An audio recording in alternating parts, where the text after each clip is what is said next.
आपको एक मॉडल जवाबिया पर्चा बताने जा रहे हैं। ये एसएससी बोर्ड का पर्चा नहीं है, मैं क्लियर बता रहा हूँ। अभी थोड़ी देर बाद शफी सर बताएंगे आपको, ये पूरी डिटेल शफी सर आपको देंगे। ये मेट्रो लिखा है ऊपर, देख रहे हैं, यहाँ एसएससी बोर्ड लिखा रहता है। ये एक मॉडल है, ये कोई भी चीज़ गलत चीज़ नहीं बताते हैं हम। एसएससी बोर्ड का हमारे पास अभी स्टेशनरी भी नहीं आई है, तो इसलिए ये मेट्रो ये लिखा है, यानी एक मॉडल पर्चा है जो हमको किसी प्रिंटर ने दिया कि ऐसे होते हैं, ताकि बच्चों को बताने को काम में आए। तो एक बहुत अच्छा काम अभी यहाँ पे आपको बताया जाएगा, शफी सर पूरी डिटेल देंगे। उससे पहले मैं अपनी बात की इब्तिदा करूँ कि हम ये क्यों कर रहे हैं। देखो, इस हफ्ते बोर्ड ने एक लेटर निकाला और उस लेटर में बाकायदा उन्होंने कुछ हिदायत जारी की हैं हर दिन के हिसाब से, जिसमें 20 तारीख, 21 तारीख, 22 जो आज है, कल 23, 24, 25 ऐसे एक तारीख तक एक प्रोग्राम तय करके दिया कि इसमें आपको रोज एक चीज़ को, एक प्रोजेक्ट को लेकर बच्चों को या उनके पेरेंट को या मोहल्ले के लोगों को या फिर इस कमेटी के लोगों को लेकर कुछ गाइड करना है और एसएससी बोर्ड इम्तिहान के ताल्लुक से जागरूकता, बेदारी पैदा करना है।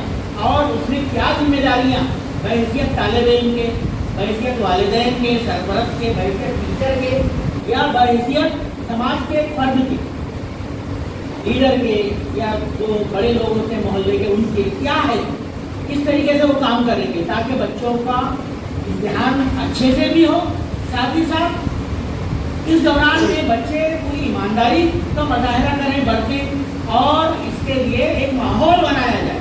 और ये बोर्ड का इनिशिएटिव है। बोर्ड का मतलब एसएससी बोर्ड, समझ में आया? तो देखिए, सबसे पहले तो मैं तमाम बच्चे जो कल भी हमने जैसे एक काम कर किया, वो था कि हमने बोर्ड के रहनुमा हुकूम के मुताबिक एक अहदनामा बच्चों से पढ़वा के लिया और उनको नकल करने के नुकसानात से वाकिफ करवाया। किया कि नहीं किया? आपको इसका एहसास है कि हमने एक काम हमारी तरफ से अच्छे से करके किया कल? फिर भी किसी का, जैसे मैंने कमेंट की बात किया तो उसमें किसी ने लिखा अरे ये सब चलता है, होता है। तो अभी आपको अंदाज़ा भी होगा कि ये इतना आसान नहीं है, क्योंकि आपको पता है कि आपके नंबर ज़्यादातर के जो लगे हैं वो NES स्कूल में लगे हैं, PR हाई स्कूल में लगे हैं, उसी कैंपस में दूसरा स्कूल है, चाचा नेहरू हाई स्कूल में लगे हैं, या फिर और कुछ दीगर स्कूलों में लगे हैं, यानी इस तरफ से रोड के इस पार के कुछ स्कूल हैं। तो अब आप समझ सकते हैं कि आपके नंबर यानी नॉन उर्दू मीडियम स्कूल में लगने का आपको कितना एक हैबत होना चाहिए या उसका दबाव होना चाहिए। वे आपके पहचान का कोई नहीं है, और पहचान का यहाँ भी जैसे कुछ तरफ में भी लगा है, क्या लगेगा, तो क्या आप उसके लिए बहुत खुशी का मुजाहरा करेंगे आपस में? नहीं, क्योंकि हर चीज़ CCTV कैमरे में रिकॉर्डिंग में होती है। और हमने पिछले 15 वर्षों में, 20 वर्षों में जो इम्तिहान किए, खुसूसन 15 वर्षों में वो इतने हार्ड लिए हैं, तो उसमें हमने किसी को ऐसा कोई मौका अल्हम्दुलिल्लाह बिल्कुल नहीं दिया है कि कोई ये बोले कुछ गलत हुआ। हमने अपने तौर पर पूरी ट्रांसपेरेंसी का मुजाहरा किया। ट्रांसपेरेंसी यानी शफाफियत। इम्तिहान की शफाफियत क्या है? तो बच्चे आएँ, अपना पेपर ईमानदारी से लिखें, किसी किस्म के नाजायज़ तरीके का या नकल का इस्तेमाल ना करें, और साथ ही साथ जो कुछ उन्होंने याद किया है सिर्फ उसी के बुनियाद पर वो लिख कर अपनी कामयाबी हासिल करें। समझ में आ गया? इसको बोलते हैं इम्तिहान की ट्रांसपेरेंसी, इम्तिहान की शफाफियत। समझ में आ गया? तो मेरा ऐसा ख्याल है कि हमने कल भी आपको हल्फ दिलवाया। ये हल्फ सिर्फ लफ्ज़ी नहीं है, ये सिर्फ लफ्ज़ी बातें नहीं है कि मैं ऐड करता हूँ कि मैं इम्तिहान में कोई नकल नहीं करूँगा, नाजायज़ तरीके नहीं अपनाऊँगा, गलत नहीं करूँगा, और गलत करा तो जो भी बोर्ड कार्रवाई करेगा मैं उसको कबूल करूँगा। मेरे असातिज़ा ने मुझको मना किया है, हेडमास्टर ने, स्कूल ने मुझको मना किया है। ये सब चीज़ें सिर्फ रस्मी नहीं है। आपको अंदाज़ा होना चाहिए कि अभी जैसे हम पुलिस के लेटर देने की तैयारी शुरू है हमारे पास, कि हम पुलिस को पूरा इन्फॉर्म करते हैं। पुलिस की सेफ्टी में हमारे पास में पेपर हमको जवाबिया पर्चे, सवालिया पर्चे दिए जाते हैं रोज़ाना के, पता है कि नहीं ये चीज़ें? फिर उसके बाद पूरा कानून होता है जिसमें ये सब चीज़ों का, अभी नए दौर में जो आप जिस दौर में इम्तिहानात दे रहे हैं, पिछले खासतौर से 8 साल में जब सोशल मीडिया बहुत ज़्यादा बढ़ गया है, मैं पूरी जिम्मेदारी के साथ में ये बात ऑन दी कैमरा कह रहा हूँ कि ये सोशल मीडिया उतना हानिकारक है ऐसे मामला के लिए कि जिसमें आपको बहुत ज़्यादा मोहतात होने की ज़रूरत है। कोई आपको ये बोलकर दे आपके घर के फ़ोन पर, मैं साफ बोल रहा हूँ, देखो कि ये पेपर का है, ये एक्सपेक्टेड सवाल है, ये भला है, ये आया है, और आप उसको फॉरवर्ड कर रहे हैं, तो आईटी एक्ट के तहत, माल प्रैक्टिस एक्ट में कानून के तहत आप भारतीय आचार संहिता के कानून के मुताबिक जो भी कलम लागू होगी आपको पुलिस दूसरे दिन आने से पहले उठा लेगी शाम में।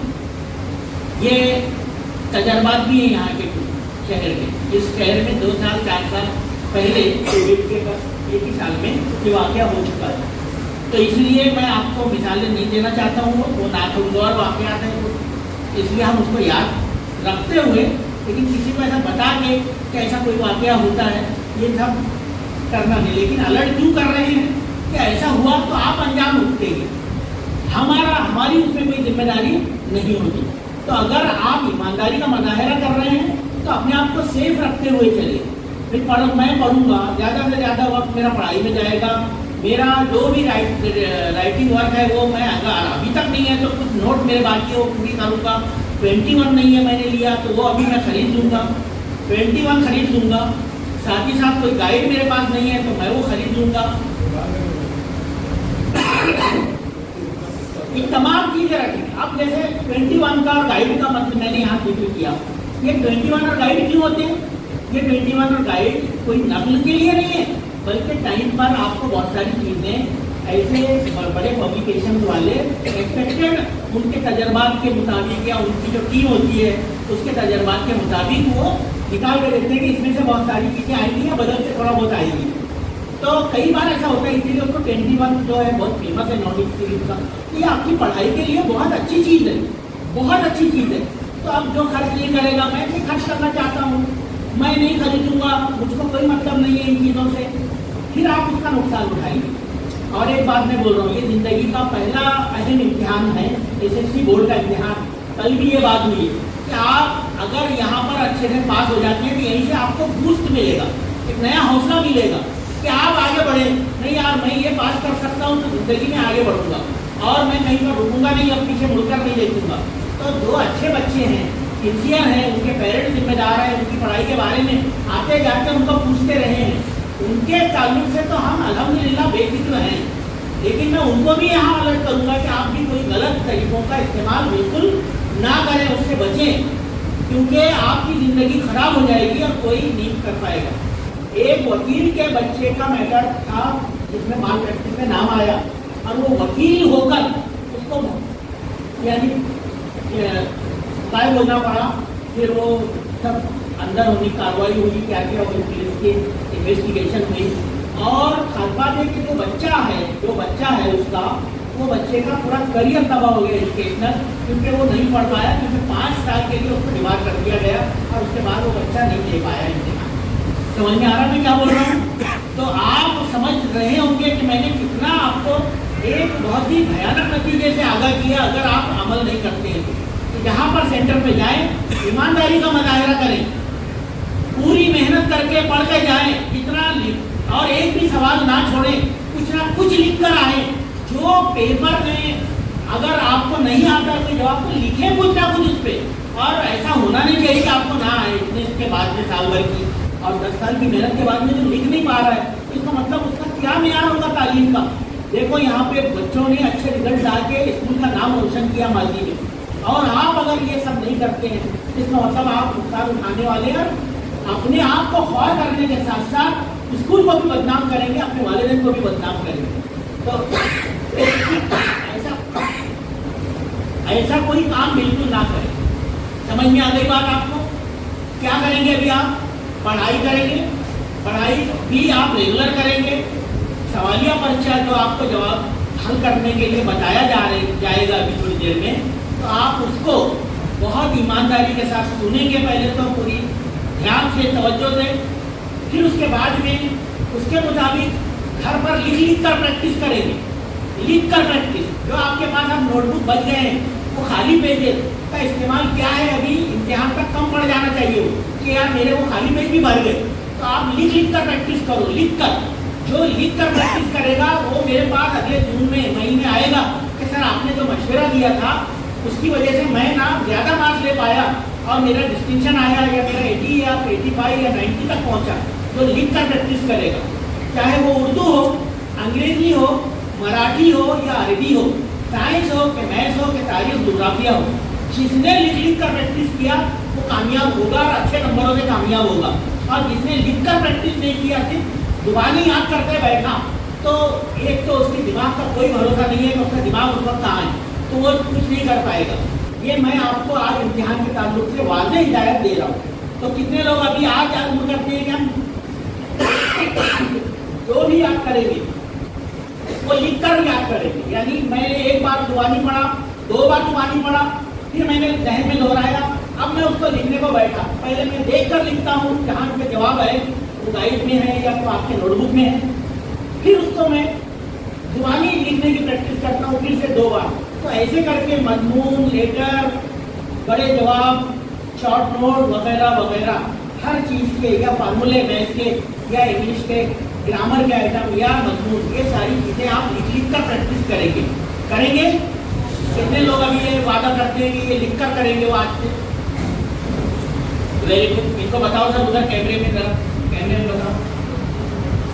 चलो एक बात के लिए तो समझ में आया है, ये जो बोर्ड ने पॉलिसी बनाई है इसका एक अच्छा मकसद ये भी निकल के आता है कि हम बच्चों को इम्तिहान से जोड़ने की पूरी कामयाब कोशिश कर लेंगे इंशाअल्लाह।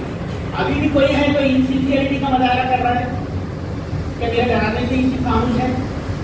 आपको लगता है कि आपके लिए मामूली वाकया नहीं है जिंदगी में, मामूली वाकया है ऐसा लगता है? 10 मिनट क्या आपकी जिंदगी का एक अहम संकेत मील है। इसलिए आपको इसके ताल्लुक से बहुत ज्यादा सिंसियरिटी का मुजाहरा करना है। करेंगे आप? लिख कर प्रैक्टिस करें। रोज हर सब्जेक्ट कम से कम 3 सब्जेक्ट को पाबंदी से लेकर बैठे याद करने के लिए। साइंस के जर्नल सबके पूरे हो गए हैं? सबके पूरे हो गए हैं? Very good. अभी साइंस के जर्नल जिसके पूरे नहीं है उसके साइंस के मार्क्स की कोई गारंटी हम नहीं दे सकते हैं। MCQ के पर्चे लिए जाएंगे मैथ्स के, वो जो नहीं करेगा उसकी कोई गारंटी नहीं दी जा सकती कि उसको ओरल में उसके मार्क्स पूरे मिलने वाले हैं। तो ये तमाम चीज़ों का जो सिस्टम है वो ओरल के मार्क्स के साथ में पाबंद है। आपके ओरल के मार्क्स उसी वक्त आपको मिलने वाले हैं। मैं देख रहा हूँ, हंस रहा है, वो देख रहा हूँ, मेरे हर एक पे नजर है, एक भी मेरी आपसे मेरी नजर से छुपा हुआ नहीं है। मैं यूनिवर्सिटी लोगों को साफ तौर पे निकाल लेता हूँ, पहले उसको पता था, इसलिए मैंने आपसे कुछ हिदायत किया। तुम्हारी हंसी ना वो आंसुओं में बदलेगी मई में, अब तुम मुझसे मिलोगे आगे, मिलोगे मुझसे और आना उस वक्त भागोगे मुझसे। आप मेरे से मिले बगैर कोई बंदा बाहर जा नहीं सकता यहाँ से वापस। आप समझेंगे कि आज हाल टिकट दूंगा मैं, इम्तिहान के 4 दिन पहले हॉल टिकट देंगे, 3 दिन पहले, लेकिन वो हॉल टिकट देने के बाद कोई समझता है कि अब मैं आज़ाद हो गया हूँ, तो ऐसा नहीं होता है। फिर आपको बार बार यहाँ आना है। वो क्या है, इस अंजुमन में आपको आना है बार बार, दीवारों पर को गौर से पहचान लीजिए, समझे? तो ये ना जिंदगी का मामला है। अगले 20 साल बाद भी यहाँ पर हेडमास्टर बदल जाएगा, लेकिन हेडमास्टर के पास में आपको साइन के लिए आना है कि मैं यहाँ पे 2025 में फेल हुआ था या पास हुआ था, उसका मुझको एसी चाहिए या ये डॉक्यूमेंट चाहिए। और उसके लिए आप स्कूल के हेडमास्टर से मिले बगैर या वो जो कंसर्न बंदा होता है जिम्मेदार जिसकी साइन चलती है उसके बगैर कुछ नहीं कर पाते हैं। तो ज़रा हल्के में ना ले बातों को, ये बहुत सिंसियरिटी के साथ में मैं और जवाबदेही के साथ में बोल रहा हूँ, ठीक है? दूसरा ये यहाँ से अटेंडेंस की कमी इसकी भी रही थी माजी में। 4 स्टूडेंट्स ऐसे निकाल लिए गए जिनको बता दिया जा रहा है।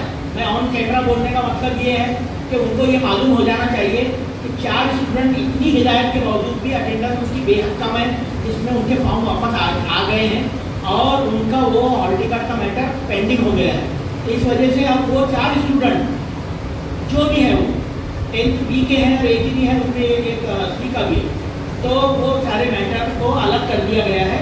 इसलिए क्योंकि हमको हिदायत है कि उनको बता दिया जाए कि वो इम्तिहान में नहीं बैठ पाएंगे, उनकी हाजिरी इतनी कम है, बार बार हिदायत देने के बावजूद कि अब वो इम्तिहान में नहीं बैठ पाएंगे, तो हमारा कसूर नहीं है। हमने आपको पहले दिन से बार बार कहा था कि आप अपने अटेंडेंस पे ध्यान दें। हम बोर्ड के रूल के अलावा और कुछ नहीं कर सकते, क्योंकि बोर्ड का कानून चलता है और उसके मुताबिक हमको हर काम करके देना पड़ता है। तो जो ऑनलाइन अटेंडेंस गई है वो बहुत अहम है और उसकी बुनियाद पर बोर्ड ने कोई कार्रवाई करना है तो उसमें हमारा अमल दखल नहीं है, ना ही हमारी कोई जिम्मेदारी है उस सिलसिले में। हमने आपको पहले ही उसके बारे में टीचर के जरिए, खुद हेडमास्टर ने, असिस्टेंट हेडमास्टर ने, सुपरवाइजर ने आपके क्लासेस में आके क्लास टीचर की मौजूदगी में बता दिया। समझ में आ गया? तो जहाँ पे भी ये कार्रवाई हो रही थी इस बच्चे पर, वो अपना अंजाम खुद ही समझे कि भाई वो उसका नुकसान वो अगले साल अपियर हो पाएगा एक्सटर्नल स्टूडेंट के तौर पे। ये भी समझ में आ गई बात। अब यहाँ से आपके बहुत गिने चुने दिन बच गए हैं इस स्कूल में, लेकिन फिर भी क्योंकि 21 तारीख को पहला पेपर है तो हम इम्तिहान के तकरीबन 7 से 8 दिन पहले आपको शायद रिलीव करेंगे, शायद, अभी वो भी तय नहीं हुआ है। अगर बोर्ड उसमें नया ऑर्डर देता है तो भी हम आपको उस वक्त नया ऑर्डर देकर आगे तक बुलाएंगे, लेकिन अभी फिलहाल तो हमने इतना किया। हाँ, बचा है जो भी वक्त आपके पास ज़्यादा से ज़्यादा घर पर आप उसमें अपनी पढ़ाई पर ज़्यादा से ज़्यादा वक्त दें, इबादत पर वक्त दें। इंसान लाख कोशिशें कर ले, लेकिन अल्लाह की मदद के बगैर और अल्लाह पर यकीन और ईमान के बगैर वो दुनिया में क्या किसी कहीं पर, ना आखिरत में ना दुनिया में कहीं पर आगे नहीं बढ़ सकता। तो अपना एक ईमान है कि अल्लाह ताला मदद करने वाला है और वो हमको नेकी की राह दिखाने वाला है, वही हमको मेहनत का रास्ता दिखाने वाला है। तो अभी आप क्या करें, अच्छी मेहनत करें और साथ ही साथ इबादत पर ध्यान दें, दुआ करें अपनी कामयाबी के लिए कि अल्लाह मुझको हौसला दे कि मैं ज़िंदगी का ये पहला संगीन अच्छे से पार कर सकूँ। समझ में आ गया? अब आपको हाँ, मैंने पेपर हल करने के ताल्लुक से, क्योंकि ये तो हिदायत है जो मजमूई तौर पर शफी सर आपको अपनी तफसील से देंगे। अभी यहाँ से आपको घर भी लाइन से जाना रहेगा बाद में जब छुट्टी हो जाएगी, लेकिन मैं उससे पहले फिर से एक बात ज़रूर बोल दूँ कि ये बातें कोई नई नहीं है, पहली बार नहीं बोली जाती। टीचर ने आपको आकर बताया, आपने कई बार टीचर्स की बातों को, हिदायत को, क्लास टीचर के जरिए दी जाने वाले तमाम अहकामात को और हिदायत को हल्के में लिया, फिर भी हमने उस पर नज़रअंदाज किया। लेकिन अगर यहाँ से कोई हल्के में लेता है और गैर संजीदा दिखाई देता है या ये उसके रवैये से जाहिर होता है कि वो हमारी बातों को बिल्कुल असर नहीं लेता, जैसे किसी ने कमेंट किया, तो मैं कमेंट बताऊँगा अभी कुछ देर में फोन देखकर कि वो, अब मैं जानता हूँ कौन है, सब जानता हूँ, क्योंकि मैं ना देखो ये मामला तो बहुत अंदर तक घुस के सीखा हूँ। तो कहाँ से कौन निकालना, किधर से किसकी आईडी निकालना, क्या है, सारे में मेरे पास मौजूद है। इसलिए कोई आप ये मत समझो कि मैं कोई ऐसे कोई कच्ची गोली मिल के यहाँ पे बैठा हूँ, आप बिल्कुल भी ये ऐसा मत समझो। कोई मामला ऐसा नहीं है कि जिसमें आप हल्के में ले सकते हैं। टीचर ने या स्कूल में जो भी हिदायत आपको दी, वो जिम्मेदारी ने दी, आप उसको ऐसे बताने की कोशिश करते हो कि ये तो इनका मामूल का काम है, ये तो ऐसे ही होगा, कुछ नहीं होगा, ऐसे ही चल जाएगा। ये सब गलत बातें हैं। रोज मिनट नोट कर रहे हैं। करीम सर आप खड़े होकर जरा थोड़ा एक जुमले में बोले कि इसके मिनट नोट हो रहे हैं कि नहीं हो रहे हैं। मिनट नोट होने का मतलब होता है कि हमने क्या क्या जुमले बोल के आपको सिखाने की कोशिश की। बोर्ड में इसकी पूरी विजिट होगी और बोर्ड में एक नोटबुक में पूरी डायरी में लिखाकर वो बोर्ड के चेयरमैन के या जो इंचार्ज उनका ऑफिसर होता है उसके जरिए साइन होते हैं। तो इसलिए एक बात को हल्के में ना ले। अभी भी कोई इसको गैर जिंदगी से ले रहा है मेरी बात को, आप घर पर जाकर मेहनत को आज से फिर से नया अपना बनाए हथियार और जो भी कमजोरियां रहेगी उसको दूर करने की कोशिश करें। लिख लिख कर याद करें, लिख कर जो है दोहराएं, लिख कर रिविजन करें। कोई चीज़ को जुबानी तौर पर लेकर ना चले कि ये तो मैंने पढ़ लिया था, लिख लूँगा, जवाब इम्तिहान के दौरान नहीं आता है। कई बार रटते जाते हैं, पहले ही वर्ड भूल जाते हैं, अब जवाब आता ही नहीं। नया माहौल होता है इम्तिहान का, जो सेंटर आपको है तो नए माहौल में आपकी रोजाना का स्कूल नहीं है, तो फिर ऐसी सूरत में आप क्या करेंगे? क्या आप वहाँ परेशान बैठे रहेंगे, खाली पेपर छोड़ के आ जाएंगे? किसने पेपर खाली छोड़कर आया, चाहे वो 40 मार्क्स का साइंस फर्स्ट का पेपर हो, तो 40 मार्क्स का हिस्ट्री फिजिक्स का पेपर हो, या वो 80 मार्क्स का इंग्लिश का पेपर हो, या 80 मार्क्स का उर्दू का पेपर हो, अगर उसने एक जवाब छोड़ दिया तो इसका मतलब ये कि 5 मार्क्स का वो जवाब छोड़ने का मतलब ये कि उसने सिर्फ 75 मार्क्स का हल किया 80 में से। समझ में आ गया? अब उसको 75 में से मिलना है, 80 में से नहीं मिलना है। अब अगर इतने ही सवाल छोड़ते चले गए तो आप सोचो कि 40 में से अगर आपने 20 मार्क्स छोड़ दिए तो आपने कितने मार्क्स का हल किया था? 20 मार्क्स। यानी आपको जो भी मार्क्स मिल रहा है वो 20 में से मिल रहा है, तो कहाँ से पास होने की उम्मीद किसी की जागेगी? क्या पास हो जाएगा क्या वो?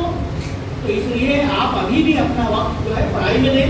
और जिसने ब्लैंक छोड़ के आया और बोले फासिल में बता रहा है कि मैंने छोड़ दिया, अरे मैंने तो ब्लैंक छोड़ दिया, तो ब्लैंक में किसी को कोई मार्क्स मिला नहीं है। हाँ, लिखने पर मार्क्स मिले। मैं ये बात बोल रहा हूँ, हर बोर्ड का नतीजा अच्छा हुआ है क्योंकि लोगों ने चालाकियाँ सीखी कि उन्होंने ब्लैंक नहीं छोड़ा। सवाल नंबर ए का ए का 1 सब बराबर लिखा है और आगे कुछ ना कुछ लिखा है, भले ही वो थोड़ा कमजोरी रह गई तो उसको मार्क्स का वेटेज कुछ ना कुछ एग्जामिनर देके आगे बढ़ता है। लेकिन आप कुछ नहीं लिखेंगे और ब्लैंक छोड़ देंगे तो आपको मार्क्स नहीं मिलेंगे और आप नाकाम हो जाएंगे। और आप इसको इतने आसान ना समझो, ये पेपर पढ़ने वालों के लिए आसान हमेशा से रहे, लेकिन तसाहुली करने वालों के लिए, ऐजीपन करने वालों के लिए पेपर आसान कभी नहीं हुए। उनको हमेशा पसीना छूट जाएगा देखकर। 24 पेज का जवाबिया पर्चा होता है, 24 पेज की पूरी डायरी। यहाँ पर भी 4 पेज का ये दिया है मॉडल के तौर पे, इतनी मोटी बुक जैसी होती है, उसमें लिखना होता है। तो हाशिया बनाने का तरीका ये सब अभी आपको बताएंगे। हाशिया की जरूरत ही नहीं रहती, डायरेक्ट हाशिया बना होता है, उसमें लिखना होता है। और साथ ही साथ सवालिया पर्चा 20 पेज, कम से कम 16 पेज का होता है। 40 मार्क्स का जो पर्चा है वो 16 पेज का होता है। तो सवालिया पर्चा देखकर ही पसीने छूट जाते हैं कि ये है क्या, इतना बड़ा छपा हुआ पेपर। और 25-25 के बंडल वो पैक आते हैं, ब्लॉक में खुलते हैं, वहीं पे कैंची पे आपको दिया जाता है कि एक बच्चा सामने साइन करे कि मेरे सामने पेपर का बंडल बंद आया था और देखो मेरे सामने ही खुला है। ये जमानत आपसे ली जाती है, गवाही ली जाती है, फिर आगे पेपर लिखने के लिए दिया जाता है।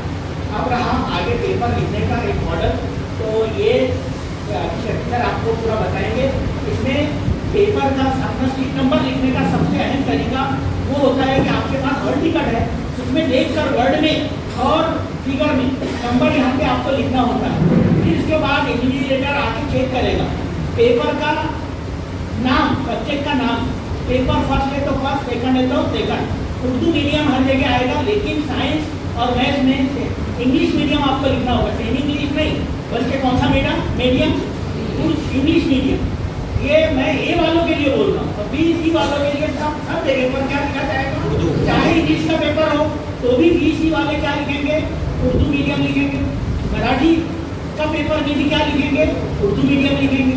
ये सारे मीडियम भी बहुत इंपॉर्टेंट है। और फिर वहाँ पे एग्जामिनर अपनी साइन करेगा, पहले पूरा चेक करेगा, 4 जगह पर आपकी साइन लेगा। जब आप सप्लीमेंट मांगेंगे, सप्लीमेंट के ऊपर नंबर लिखा रहता है, पूरा एक छपा हुआ, वो नंबर के लिखकर आपकी साइन लेगा। तो मेरा ऐसा कहना है कि ये बहुत जिम्मेदारी की बात है। आप स्कूल के बगैर छपे हुए नंबर के बगैर ले उठा ले, मैं साइन करके दे देते हूँ, ऐसा वाला सिस्टम वहाँ पे चलने वाला नहीं है। आपको एक पेपर नक्शा भी दिया जाएगा ज्योग्राफिया में या अलजेब्रा में ग्राफ पेपर दिया जाएगा, तो भी आपको साइन ली जाएगी कि आपने दिया है। फिर वहाँ नोट करेगा कि 1+1 2 इसके पास से पेपर हमको लेने हैं। तो कोई भी गलत काम ना करें, हर नाजायज तरीके से बचे। फिर से मैं बोलता हूँ, आपसे कुछ जुमले मैं दोहराने लगाऊंगा या हाँ ना में जवाब दूंगा, उसको आप बावर बुलंद कैमरा उधर करके सर पूछें, तो बताएं उनसे पूछ, क्या आप नकल करने का इरादा अभी भी रखते हैं? क्या आपने अहद किया है कि आप नकल नहीं करेंगे? क्या आपने ये समझ लिया कि मेहनत के बगैर आपको अच्छी कामयाबी या कामयाबी नहीं मिलने वाली है इम्तिहान में? बिल्कुल। क्या आप हर वक्त अपना अब यहाँ से इम्तिहान के आखिरी पर्चा खत्म होने तक अपना ज्यादा से ज्यादा वक्त पढ़ाई के लिए देने के लिए तैयार हैं? क्या आप अपना अभी भी वक्त तय करेंगे? आपको स्कूल ने तमाम हिदायत जारी कर दी कि नहीं करती है? क्या कोई बात ऐसी अभी भी आपके जहन में है जिसको लगता है कि ये चीज हमारे सर ने हमको नहीं बताया? ऐसी है नहीं, तमाम चीजें आपको बता दी गई हैं। और अभी भी जो वक्त है उसमें इंशाअल्लाह आपके आखिरी दिन से पहले हम बहुत सारी चीजें आपको बताएंगे। तो मैं आपको Shafiq Patel sir, assistant headmaster और इम्तिहान में हमारे जो इस सेंटर के चीफ कंडक्टर हैं, उनसे मैं रिक्वेस्ट भी करता हूँ कि वो इम्तिहान के बारे में तफसील से आपको बताएं। पेपर आपको हिदायत जो बोर्ड ने हमको दिया उसको आपको समझा के बताएं। और मैं उम्मीद करूँगा कि आप हर बात को गौर से सुनते हुए उस पर अमल करेंगे और घर का माहौल पढ़ाई का आज से बिल्कुल पूरी तरह से बदल कर रखेंगे कि वालिदैन ने हैरत करना चाहिए और बोलना चाहिए कि बच्चे ने कुछ ना कुछ संजीदगी लिया है, क्योंकि ये आखिरकार आपका फायदा है, इसमें हमारा कोई नुकसान या फायदा नहीं है। ये बात आपको एहसास हो गई है? बिल्कुल चेंज हो रहा है। अब टीचर्स की ड्यूटी जो रफीदीन में पढ़ाने वाले टीचर जो रफीदीन में ड्यूटी करते थे वो अब दूसरी स्कूलों में जाकर ड्यूटी करेंगे। दूसरी स्कूल्स के जो टीचर्स हैं वो हमारे पास यहाँ पर आकर ड्यूटी करेंगे। यानी टीचर्स को भी बदल रहे हैं जैसे बच्चों को बदला जाता है। ये अभी ये पहली बार रिपोर्ट कर रहा है, इससे पहले कभी ये फैसला लिया नहीं था और ये पहली मरतबा हो रहा है in the history of SSC board के असातिज़ा भी जो है वो दीगर स्कूलों के आएंगे और अपने असातिज़ा दीगर स्कूलों में जाएंगे। और भी कुछ ये जो पूरा हफ्ता है 21 से लेकर 26 तारीख तक का ये कॉपी फ्री एग्जाम्स के लिए गवर्नमेंट और एसएससी बोर्ड ने फिक्स कर दिया है और रोज एक नई एक्टिविटी जो है कॉपी फ्री एग्जाम्स की तरफ से आपके लेना है। आज जो एक्टिविटी आपके लेना है जो बोर्ड का पेपर जो इस तरह से आता है, ये तो एक सैंपल कॉपी है, ओरिजिनल पेपर और मोटा होता है इससे। तो ये बोर्ड के पेपर के पहले पेज के पीछे मतलब यहाँ जो इंस्ट्रक्शंस दी गई हैं उन इंस्ट्रक्शंस को पढ़कर आपको बताना है कि क्या क्या इंस्ट्रक्शंस वहाँ पर दी गई है। तो मैं उन इंस्ट्रक्शंस को भी पढ़ते जा रहा हूँ और आप लोगों को समझाता भी जाऊँगा। तकरीबन 20-21 इंस्ट्रक्शंस है जिस पर अमल करना आप सभी को लाजमी है। अगर आप इस पर अमल नहीं करते हैं तो आपको पेपर देने नहीं दिया जाएगा या आप पर कार्रवाई होगी। तो सबसे पहले इंस्ट्रक्शन है कि विद्यार्थी प्रवेश पत्र आणि ओळखपत्र दररोज बरोबर आणावे। पर्यवेक्षक केंद्र संचालक व केंद्राला भेट देणारे अधिकारी ज्या ज्या वेळी प्रवेश पत्राची व ओळखपत्राची मागणी करतील त्या प्रत्येक वेळी त्यांना दाखविण्यात आले पाहिजे। यदि आपको अपने साथ रोजाना आपका स्कूल का आइडेंटिटी कार्ड साथ ही साथ जो बोर्ड की तरफ से मिला हुआ हॉल टिकट, ये दोनों चीजें अपने साथ लेकर जाना है।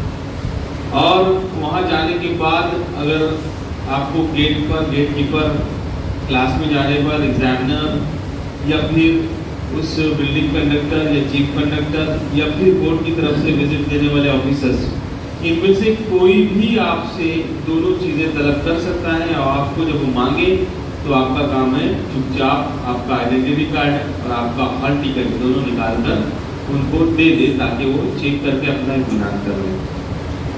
दूसरा पॉइंट है की परीक्षेचे प्रत्येक पेपरच्या वेळी परीक्षादारांना विद्यार्थ्यास पर्यवेक्षकाकडून बारकोड स्टिकर दिल्यानंतर विषय बैठक क्रमांक याची खात्री करून उपस्थिती पत्रकावर फॉर्म 1 बैठक क्रमांक बारकोड स्टिकर क्रमांक लिहून स्वाक्षरी करावी आणि त्यानंतर बारकोड स्टिकर उत्तरपत्रिकेवर दिलेल्या जागेवर काळजीपूर्वक चिपकावा।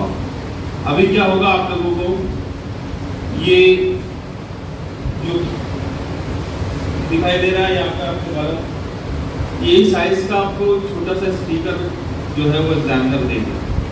आपको स्टिकर लेने के बाद क्या करना है, पहले चेक करना है कि उस पर आपका सीट नंबर ही है या गलती से एग्जामिनर ने किसी और का दे दिया है। जब आपको यकीन हो जाएगा नहीं ये मेरा ही स्टिकर नंबर है तो आपको बिल्कुल सेंटर पे उसको चिपकाना है। यहाँ पर निशान बनाए गए हैं, उन निशानों को आपको मिलाकर उसमें चिपका देना है। पहले आपको पहले दिन जो है जो भी एग्जामिनर्स होंगे वो आपको गाइड करेंगे कि किस तरह से उसको चिपकाना है। उसके बाद आपको 2 फॉर्म्स दिए जाएंगे, एक फॉर्म नंबर 1-2 है और एक फॉर्म नंबर 3 है, जिस पर आपको अपना सीट नंबर लिखकर आपकी साइन करना है। तो ये बहुत इंपॉर्टेंट है, आपकी साइन वहाँ होगी तो ही आपको वहाँ पर मौजूद यही प्रेजेंट पाए जाएंगे, वरना आपको एब्सेंट समझा जाएगा। और एक बार ध्यान देके आप जब साइन करेंगे एग्जामिनर के दिए हुए फॉर्म्स पर, उस पर वही साइन होना चाहिए जो आपने फॉर्म भरते वक्त एसएससी का फॉर्म भरते वक्त की थी यहाँ पर। और वो जो साइन आपके हॉल टिकट पर मौजूद है स्कैन करके वो दोबारा बोर्ड ने हमको भेजा है, वही दस्तखत आपकी वहाँ होना चाहिए। अगर आप 2 अलग अलग साइन करते हैं, पहली वाली अलग और दूसरी अलग, तो एग्जामिनर आपका ऑब्जेक्शन लेकर आपका पेपर जो है वो रोक सकता है, आपको पेपर लिखने से रोक सकता है।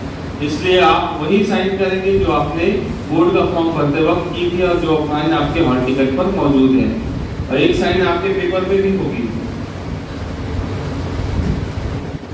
यहाँ पर कैंडिडेट साइन करके कॉलम है, इस कॉलम में आपको अपनी साइन यहाँ भी करनी है और फॉर्म्स में भी करनी है, ठीक है। नंबर 3, उत्तर पत्रिकेचे मुख्य पुस्तावर तसेच पुरवणी उत्तर पत्रिकेवर रकान्यात बैठक क्रमांक अंकात अक्षरात बिनचूक लिहावे।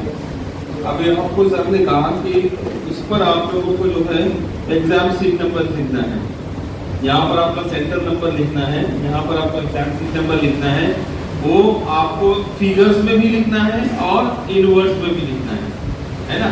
जैसे 1,23,400 तो आपने पहले 1 2 ऐसा लिख दिया। दूसरा आपको इंग्लिश में ONE1 LAC लैक, ऐसे पूरा आपको इन वर्ड्स में भी लिखना है। अब मसला ये है कि बहुत सारों को इतना इंग्लिश तो अच्छी है नहीं आप लोगों की कि आप फटाफट लिख डालें, तो आप क्या करें, आपके हॉल टिकट पर लिखा हुआ है, आप उसको अपने सामने रखिए और वहां से स्पेलिंग देखकर आप लिखिए, ठीक है। तो ये आपको लिखना लाजमी होगा।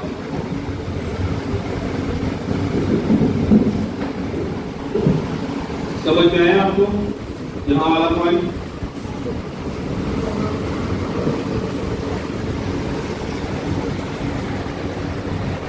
अब चौथा पॉइंट है की परीक्षेचे काळात पेपर सुरू असताना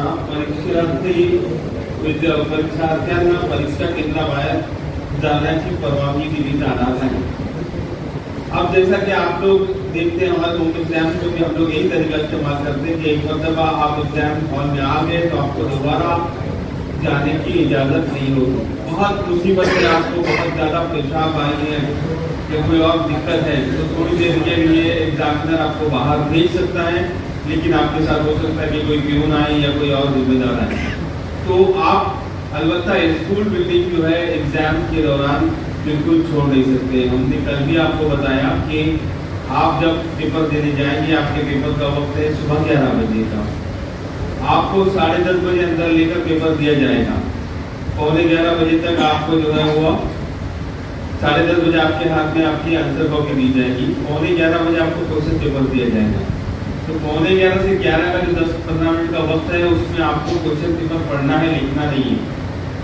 11 बजे की बेल होगी, उसके बाद आपको अपना क्वेश्चन पेपर की जो आंसर है वो आंसर कॉपी में लिखना शुरू करना पड़ेगा। क्योंकि वहाँ पर जानना या जिम्मेदार को बोलेंगे स्टार्ट राइटिंग, तो आपको लिखना शुरू करना है और ना अपने क्वेश्चन पेपर को अच्छे से 10 मिनट में पढ़ लेना है कि मुझको कौन से सवाल का जवाब क्या लिखना है, अपने जहन में उसकी प्लानिंग करना है, ठीक है। नंबर 6 पॉइंट है कि उत्तर पत्रिकेचे पुस्तक क्रमांक 3 पासून लिहिण्यास प्रारंभ करावा। अब ये जो पेपर है इसका ये पहला पेज है जिसमें आपकी मालूमात है, दूसरा पेज है जिस पर आपके जो इंस्ट्रक्शंस दिए गए जिसको मैं अभी पढ़ रहा हूँ। आपको तीसरे पेज से लिखना शुरू करना है। ये हाशिया बनाया हुआ है लेफ्ट साइड में, बराबर है। लिखा आपको क्या करना है, जब 10:30 बजे पेपर मिल जाए तो राइट साइड में हाशिया पेंसिल से बना देना है पूरे पेपर पर। पहला काम ये करना है कि पेंसिल लेना है, स्केल लेना है, यहाँ पर एक लाइन मारते जाना है और इसके दोनों के सेंटर में ही आपको लिखना है। सवाल नंबर आप इधर डालेंगे, यहाँ पर देखो बॉक्स बनाया हुआ है, इसके अंदर आप सवाल नंबर लिखेंगे, एक सवाल नंबर बीच में लिखेंगे, एक लाइन छोड़कर जवाब लिखेंगे, एक जवाब हो गया फिर आप दूसरा जवाब लिखेंगे, पेज शुरू करना है तो सेंटर में पेज लिखेंगे, है ना। ऐसे आप क्वेश्चन पेपर आगे लिखते जाएंगे। कोई भी सवाल जो है वो एक पेज पर एक ही लिखो, नया सवाल नए सफ़े से शुरू करना है आपको। वरना हम देखते हैं कि स्कूल के जो पेपर होते हैं उसमें एक समय पर 3-3 4-4 सवाल उसको दिए जाते हैं, तो ये काम बिल्कुल मत करो। बहुत लंबा चौड़ा पेपर आपके पास है, आप चाहकर भी उसको 3 घंटे में नहीं लिख पाओगे। अगला पॉइंट है कि उत्तर पत्रिकेच्या पानाच्या दोन्ही बाजूस समास सोडू नये, केवळ डाव्या बाजूला समास सोडावा। यानी ये अपने को ये बताया जा रहा है कि आप दोनों तरफ जो है वो हाशिया ना छोड़ें।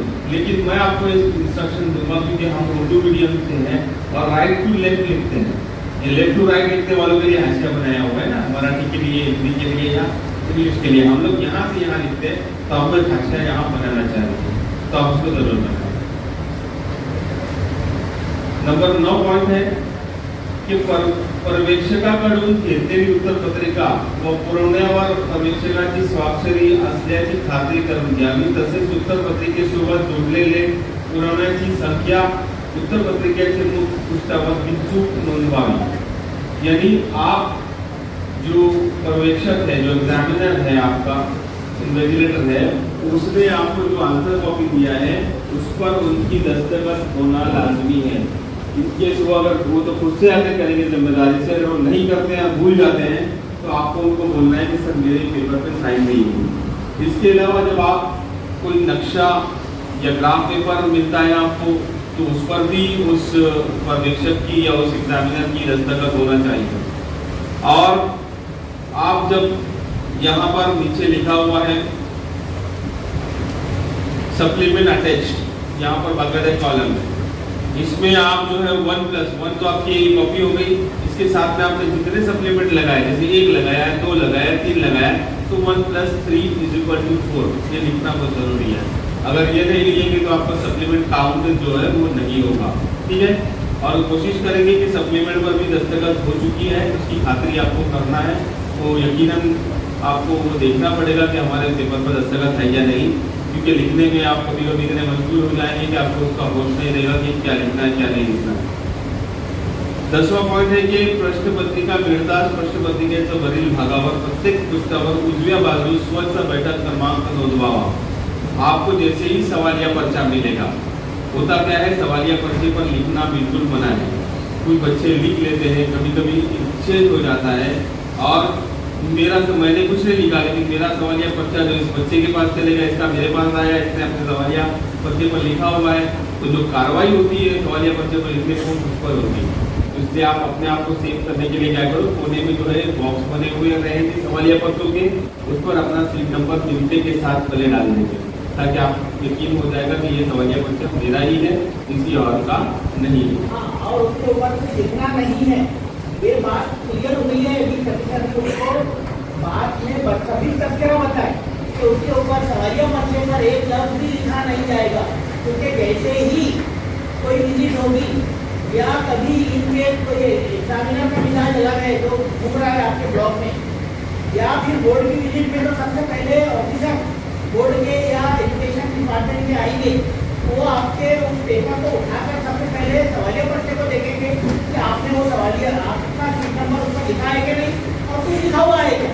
अगर लिखा हुआ है तो फौरी तौर पर आपके खिलाफ कार्रवाई का आदेश दिया जाएगा, हुक्म दिया जाएगा। इसलिए आप अपने सवालिया पर्चे पर कुछ ना लिखें।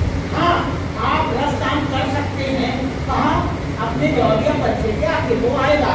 देखो पॉइंट नंबर 11 है की कच्चे लिखाण करवायचे झाल्यास ते पेन्सिलने आणि उत्तर पत्रिकेचे डाव्या हाताच्या पृष्ठभागावर करण्यात यावे।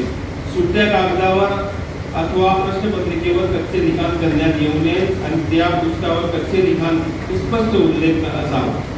यानी आपको मैथ्स में या कोई सब्जेक्ट में अगर कुछ लिखा करना है या कुछ रफ वर्क करना है, तो आप किसी अलग एक्स्ट्रा कागज पे जो आपके पैड में आपने लगा के लिखे गए हैं या फिर आपके क्वेश्चन पेपर में नहीं करना है, बल्कि जो आंसर पेपर है इसका आखिरी सफा जो है इसको आप जो है as a rough page use कर सकते हैं, और उस पर रफ काम जो है वो पेंसिल से करना है, और ऊपर आपको लिखना पड़ेगा रफ पेज या रफ काम, ये आपको उस पर लिखकर बताना पड़ेगा, और पेंसिल से आपको रफ काम करना पड़ेगा। आप किसी भी क्वेश्चन पेपर पर या किसी अपने प्राइवेट पेपर पर रफ काम नहीं कर सकते। अगर आप ऐसा करते हैं तो वो आपको चीटिंग के जुमले में आएगा और आप पर बाकायदा कार्रवाई की जाएगी। समझ में आया ये पॉइंट आपको? अब पॉइंट नंबर है 11वां पॉइंट 12 संबंधित प्रश्न अथवा उपप्रश्न उत्तर जिथून सुरू होते तिथूनच समाप्त प्रश्न क्रमांक, उपप्रश्न क्रमांक अचूक व स्पष्ट लिहावा, यासाठी वेगवेगळ्या शाईचा उपयोग आणण्यास आवश्यकता नाही। आप जो क्वेश्चन शुरू कर रहे हैं कि सवाल नंबर 1 का अलिफ आपने शुरू किया, उसके 3 सब क्वेश्चन थे वो आपने हल कर दिए, अब आपको बे शुरू करना है, तो आप उसी पेज पर सेंटर में बे लिखकर बे के आंसर शुरू करेंगे। लेकिन आप रेगुलर, अभी आप ऐसा नहीं होना चाहिए कि सवाल नंबर 1 का अलिफ आपने लिख दिया और सवाल नंबर 4 का बे आप लिख रहे हैं, तो ये काम आप ना करें। जैसे एक सवाल आपने शुरू किया फॉर एग्जांपल सवाल नंबर 1, तो उसको पूरा करें, ताली बे जी तीनों उससे आप कर दें। अगर आपको उसके बाद सवाल नंबर 2 नहीं आता, 3 नहीं आता, 4 आता, 4 कर ले, 4 के अलिफ बे जी पूरा कर ले, फिर आप 5 का कर ले, है ना, तो वो चल जाएगा। लेकिन आप ऐसा ना करें कि सवाल नंबर 1 का अलिफ लिख लिया है और 4 का बे लिख लिया है, 3 का जिम लिख लिया है, तो ऐसा करोगे तो आपके नंबर जो है वो कट जाएंगे। एक सवाल जो शुरू आपने किया है इसको आप पूरा लिखोगे, ठीक है।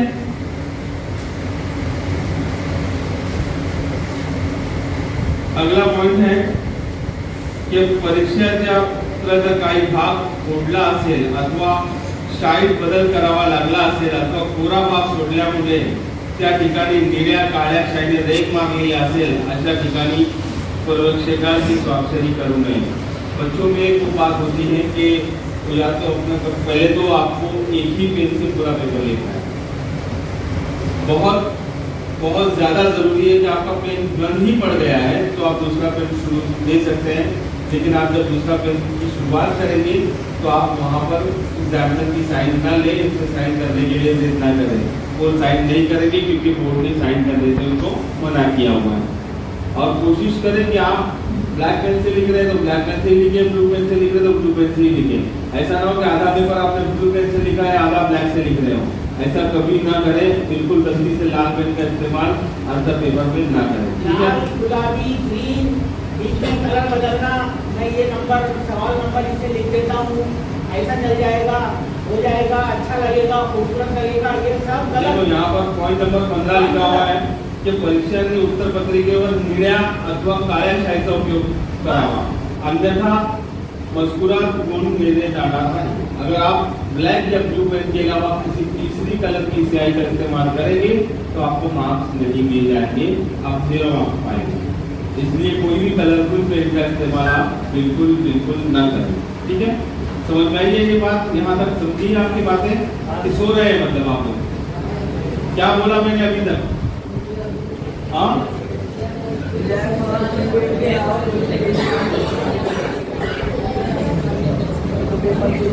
ठीक है, चलो ये बात खाली करते हैं। पॉइंट नंबर 16, परीक्षार्थी विरुद्ध खालीलपैकी कोणत्याही कारणास नियमानुसार शिक्षेची कारवाई होती है। सुनो, ध्यान से सुनो। अब मैं जो पॉइंट पर आ रहा हूँ बहुत अहम पॉइंट है कि इन तीनों में अभी मैं जो भी बातें आपको बताऊंगा, अगर इसमें से कोई भी काम आप करते हो तो आप पर केस होगा, आप पर कानूनी कार्रवाई की जाएगी। पहला पॉइंट है उसका कि पुस्तक, नोट्स, मजकूर असलेला कागद परीक्षा दालनात आणणे, शरीरावर कपड्यावर मजकूर लिहिलेला असणे। यानी आपके पास अगर कोई किताब, कोई नोट्स, कोई ऐसा कागज जिसको आपने छोटा करके जेरॉक्स कर लिया है, या फिर आपके कपड़ों पर कुछ लिखा हुआ, आपके रुमाल पर कुछ लिखा हुआ है, आपके पैड पर, आपके बदन पर, आपके डेस्क पर, आपके सामने दीवार पर कुछ लिखा हुआ है, तो ऐसी सूरत में आप पर केस दर्ज किया जाएगा, आप पे कार्रवाई की जाएगी और आपको 5 साल के लिए डिबार कर दिया जाएगा, ठीक है। दूसरा कि कोणत्याही परीक्षार्थीशी बोलणे, संपर्क साधने, एकट्याने अथवा सामुदायिक कॉपी करने, अपने क्लास में मौजूद दूसरे स्टूडेंट से बात करते हुए अगर आप पाए गए, या फिर आपने कुछ कांटेक्ट करने की कोशिश करी कि वो आपका क्लासमेट है, आपके स्कूल का है, उसका आवाज़ दिया कि वो देख इधर, उसको पेपर बताया कि ये वाला नेक्स्ट उसमें आएगा, ये वाली जोड़ी उसमें आएगी, ऐसा आपने कुछ किया है या उसने आपको बताने की कोशिश की है, या फिर आपके सबने मिलकर आपस में डिस्कस करना शुरू कर दिया कि ये सवाल का जवाब क्या आएगा, ऐसी सूरत में भी आप पर कार्रवाई की जाएगी। प्रश्न पत्रिका, उत्तर पत्रिका अथवा उत्तर पत्रिकेतील पाने किंवा पुरवणी बाहर नेणे। आप वॉशरूम के लिए जा रहे हैं और अपने साथ में आपने आंसर पेपर, क्वेश्चन पेपर या फिर सप्लीमेंट का पेपर आपने कैरी करके बाहर लेके गए, वॉशरूम में लेके गए या कहीं और लेकर गए या क्लासरूम के बाहर फेंके, ऐसी सूरत में भी आप पर केस होगा। एक चीज यहाँ रुककर बोल देना चाहता हूँ, ये पॉइंट आया है वॉशरूम का। एक बात, अपनी जरूरत पूरी करके जाए, सुनिए मेरा, मैं बोल रहा हूँ, बहुत अहम बात। वॉशरूम को छोड़ा नहीं जाता है, हमने खुद किसी को बाहर निकलने की कहीं इजाजत नहीं दी है, किसी को नहीं, ना लड़का ना लड़की। जो आगे एक बार अंदर बैठ गया वो 3.5 घंटे बाद ही बाहर निकल पाएगा, तो इनका जब पूरी बेल होगी उसके बाद, तो कोई ऐसा केस होता ही नहीं। बहुत एक्सेप्शनल केस में कुछ आप क्या कैसे साबित करेंगे कि आपको लगी है? मैं क्लियर बता रहा हूँ, इसलिए आप सुबह क्या करें, अपने आप को इत्मीनान से खाली कर दें। उसी आधे पेपर में आपका रमजान का महीना होगा, है ना, और रमजान का भी है, तो अभी तो ये सब चीजें तो सुबह इत्मीनान से उन्हें नमाज पढ़े, ये सारे काम पहले करके निकले। घर पे ईवन तहारत के लिए पेशाब भी आपको नहीं आना चाहिए, उनकी बच्चों में पानी आप आपकी बॉटल व्हाइट कलर की, ट्रांसपेरेंट, इसमें पानी नजर आ रहा है, ट्रांसपेरेंट, जिसमें पानी दिखाई देता है, आर पार दिखाई दे रहा है, आर पार दिखाई दे रहा है पानी, इसमें ऐसा कलर दिख रहा है तो उसका मतलब ये कि उसमें चीनी है, ये माना जाएगा। समझ में आ गया? जैसे पानी की बोतल आप अपनी साथ में रख सकते हैं, लेकिन वो ऐसी जैसा दूध बजाया गया वैसे, इसलिए अपनी जरूरत है घर से पूरी करके निकले, वहाँ पे आपको कोई सुनेगा नहीं, कोई छोड़ेगा ही नहीं आपको बाहर, चाहे आप रोने शुरू कर दें, उससे मतलब नहीं है तो उसके खिलाफ। उत्तर पत्रिका पुरवणी, प्रश्न पत्रिका आदींची अदला बदल करने इतरांना देणे घेणे, यानी आपका आंसर पेपर आपके दोस्त के पास मिला, आपका सप्लीमेंट आपके दोस्त के पास मिला, ऐसी सूरत में भी दोनों लोगों पर, देने वाले पर भी और लेने वाले पर भी जो है वो कार्रवाई होगी और उन पर केस किया जाएगा। केंद्र संचालक अथवा पर्यवेक्षकांकडून देण्यात आलेले सूचनेचे पालन न करणे, अन्यथा गैरप्रकार करने अथवा अन्य गैरप्रकार करने, यानी आपको जो हिदायतें दी जा रही है, जो मुंह से मुझे निकाल, मुंह से कुछ उसकी मौत जरूर नहीं हो, तो जो हिदायतें आपको दी गई है और आपका जो एग्जामिनर आपको हिदायतें दे रहा है, अगर उस पर आप अमल नहीं करते, वो कह रहा है कि बात नहीं करना और आप बात करते हो, तो ऐसी सूरत में भी आप पर कार्रवाई होगी। वो कहता है कि बाहर नहीं जाने का और आप जाने की कोशिश करोगे, उस पर भी जो है वो कार्रवाई की जाएगी। ये सो रहे हैं, ये तो कोई मतलब नहीं है, जा ये लोग वो होंगे जो महीने हमसे नजर चुराएंगे, कुछ लोग तो पसंद से आएंगे, कुछ लोग हमारे पास और क्वालिफाइड करके आएंगे, सर आप हमको अंडरस्टिमेट करते थे या हमारे बारे में उतना अंदाजा नहीं लगाते थे, लेकिन सर देखो आ गए हम, अल्हम्दुलिल्लाह कामयाब हुआ, कोई मिठाई भी लाएगा, जैसे लाते रखते तो नहीं है, लेकिन बाकी जो है ये वाले वो लोग हैं जो पता चला कि ये परेशानी दिखाई दे, अल्लाह ना करे ऐसा हो, मैं नहीं चाहता हूँ। उत्तर पत्रिकेत उत्तर शिवाय अनावश्यक मजकूर, उदाहरण स्वतःचे नाव, पत्ता, बैठक क्रमांक, देवांची नावे, पास करण्याची धमकी अथवा विनंती इत्यादी लिहू नये। मजकूर आढळून आल्यास असे चिन्हांकित खुणा करून ओळख दर्शवण्याचे प्रयत्न केल्यास अशा परीक्षार्थ्यांना संबंधित संपूर्ण परीक्षेची संबंधित पूर्ण संपादनों नियमानुसार रद्द ठहरण्यात येईल। यदि आप अपना नाम, आपकी स्कूल का नाम, आपके शहर का नाम, आपका सीट नंबर या फिर मेरे को पास करो इस तरह की रिक्वेस्ट, या फिर आप जो है कोई निशानी, कोई स्टार, इस तरह का कुछ काम मत करो।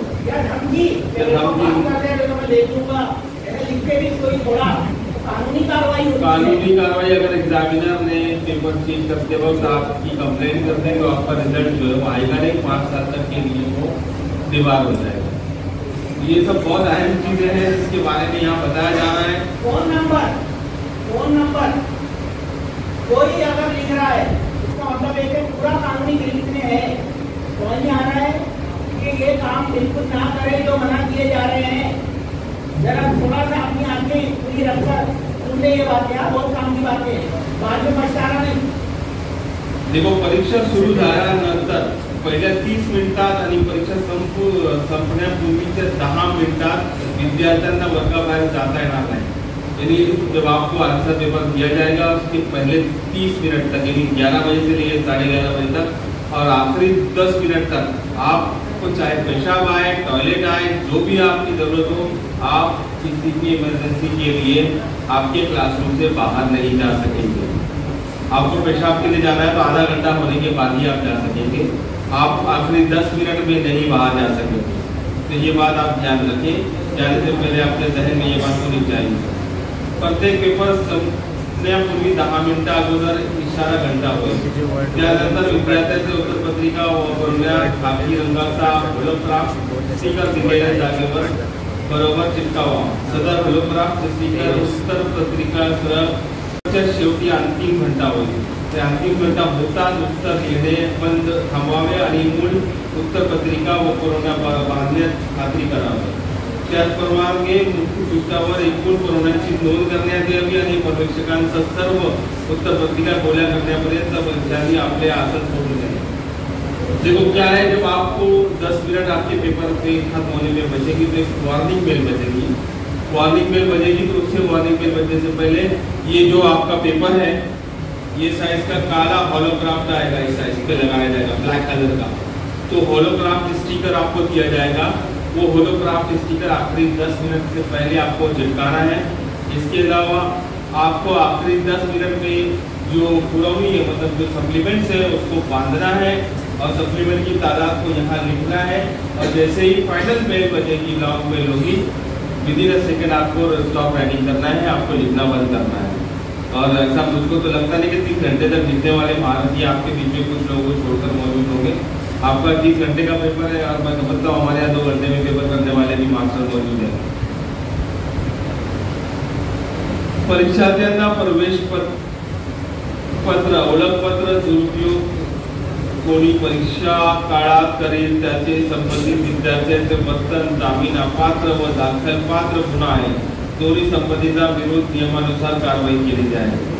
अगर आप अपने हॉल टिकट्स का गैर कानूनी तरीके से इस्तेमाल करते हैं, गलत इस्तेमाल करते हैं, यानी आपकी फोटो पर कोई दूसरा बंदा चला गया, आपके हॉल टिकट को लेकर कोई दूसरा बंदा पेपर देने गया, तो ये ऐसा पुलिस केस क्रिमिनल केस बनेगा जिस पर जामीन भी नहीं होगा, जमानत नहीं मिलेगी, डायरेक्ट जेल हो जाएगी आप। यानी आपको जमानत देने के लिए कोर्ट में मतलब जो है वो चक्कर काटना पड़ेगा। इस कदर खतरनाक गुनाह आपके ऊपर जो है वो लागू कर दिया जाएगा। तो अपने हॉल टिकट्स का गलत इस्तेमाल न करें, अपने हॉल टिकट का ज़ेरॉक्स किसी को ना दें, कोई आप हॉल टिकट मांगे तो उसको ना दें, फोटो खींच के किसी को ना भेजें हॉल टिकट्स की। ये बहुत कॉन्फिडेंशियल डॉक्यूमेंट है, इसीलिए सर ने कहा कि हम हॉल टिकट वक्त पर देंगे आपको, ताकि इसका गैर कानूनी इस्तेमाल ना हो सके। ठीक है, आपके हॉल टिकट के फोटो कोई फेवर के लिए खुदा ना खास्ता आप किसी को ना भेजिए।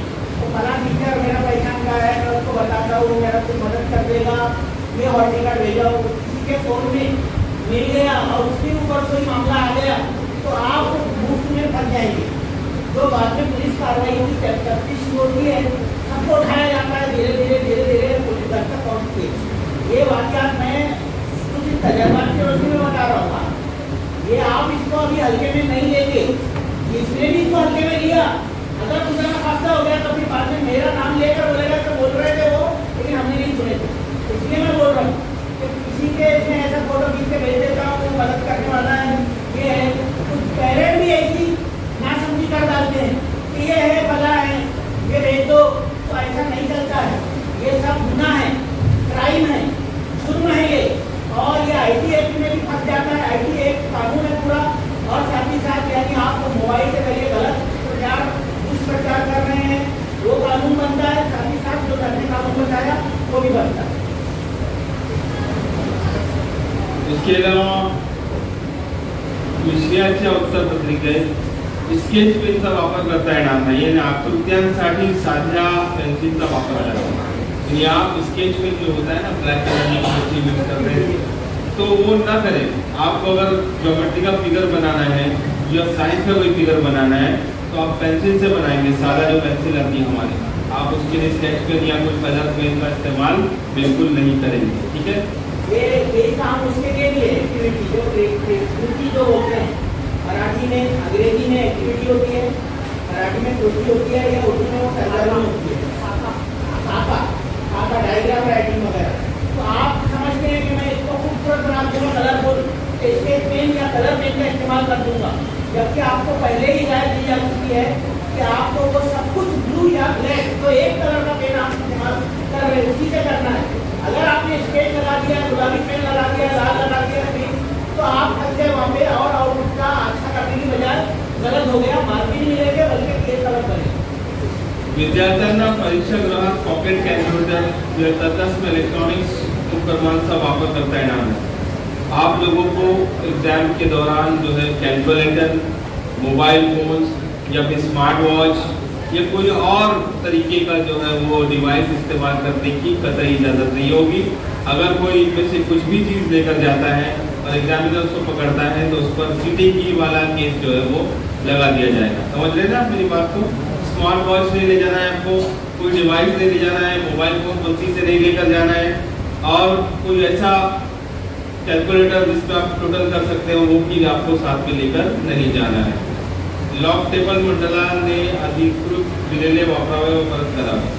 वो जो मैथ्स वाले हैं, मतलब ये आप लोगों के लिए लागू नहीं है। हाँ, तो आप लोग जो है ये तमाम हिदायतें आप लोगों को दी गई हैं। लैंग्वेज ऑफ आंसर के बारे में सर ने बता दिया है कि आपको लैंग्वेज ऑफ आंसर जो है वो बहुत ध्यान से लिखना है। जो ए, बी और सी के जो बच्चे हैं वो हर पेपर में लैंग्वेज ऑफ आंसर उर्दू लिखेंगे। चाहे आप मराठी का पेपर दो, चाहे आप अरबी का पेपर दो, चाहे आप इंग्लिश का पेपर दो, साइंस का दो, मैथ्स का दो या उर्दू का दो, हिस्ट्री ज्योग्राफी का दो, सब में आप जो है लैंग्वेज ऑफ आंसर उर्दू लिखेंगे। अब ये लैंग्वेज ऑफ आंसर है, ये आपकी मीडियम है ना। और जो ए डिवीजन के बच्चे हैं वो भी तमाम पेपर में उर्दू लिखेंगे, लेकिन सिर्फ मैथ और साइंस में आप लैंग्वेज ऑफ आंसर इंग्लिश लिखेंगे।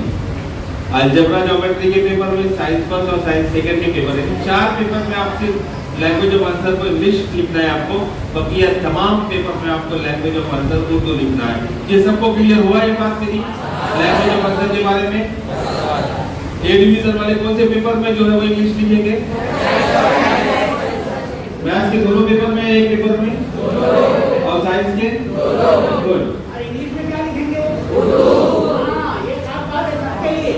ए से लेकर सी तक इंग्लिश में आपको मीडियम ऑफ यानी लैंग्वेज ऑफ आंसर उर्दू लिखना है। उनके ट्रांसलेशन आप कौन सी जबान में करने वाले हैं? उर्दू में करने वाले हैं। ये बहुत लैंग्वेज ऑफ आंसर आपका सब्जेक्ट नहीं है, इंग्लिश आपका सब्जेक्ट है। लैंग्वेज ऑफ आंसर आपका जो मीडियम है, आप किस मीडियम के बच्चे हैं, समझे आप लोग? जो हिदायतें आज आपको दी गई है, कोई ऐसी हिदायत जो आपकी समझ में नहीं आई हो, खड़े होकर बताएं। वो तो पेंसिल से, चाहे आप खाका बनाएं, चाहे आप फिगर बनाएं, चाहे आप जो है वो नक्शे बनाएं, सब पेंसिल।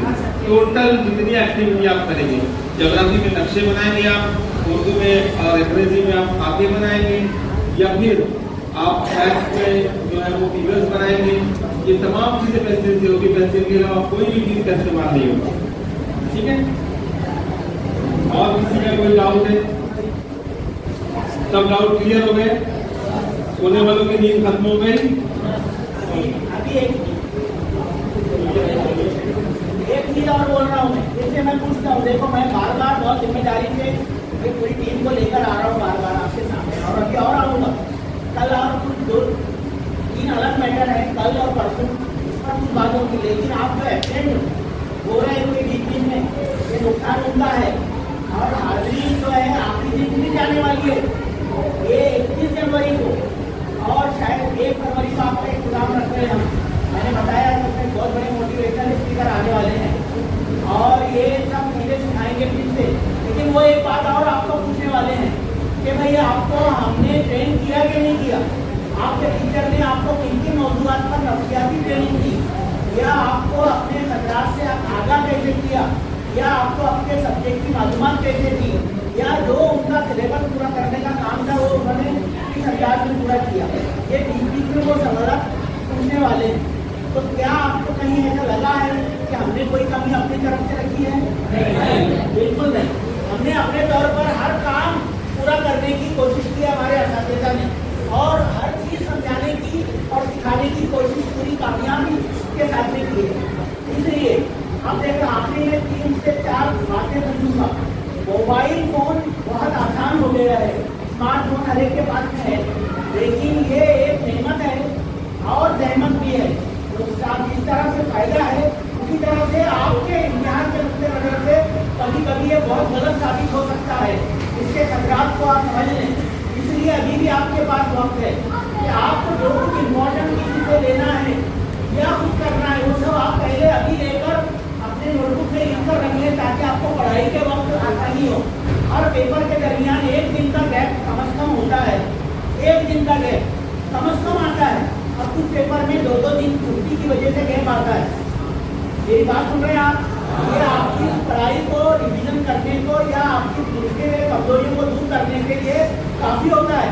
कुछ लोगों ने उस दौरान में अपने पठन रेट को बढ़ाने के लिए 10% का फायदा लिया और वो कामयाब होकर दिखाया उन्होंने। इसलिए मैं आपसे ये कह रहा हूँ कि देखो, आज से अगर कुछ इम्पोर्टेंट टीचर से भी लेना है तो टीचर से अभी ले ले। समझ में आया? बाद में टाइम पर कुछ मंगाए ना। हमारे टीचर्स आपको एक्स्ट्रा टाइम देने के लिए भी बैठे हैं। आपको टीचर्स आके बोलते हैं कि बच्चों को बोलो हम छुट्टी के बाद भी रुकेंगे, हमारे साथ बैठो, हम प्राइवेट ट्यूशन के जैसा भी आपको कर पाएंगे। बिल्कुल। देखो एग्जाम्स के दौरान जो है वो सर अवेलेबल नहीं रहेंगे स्कूल में।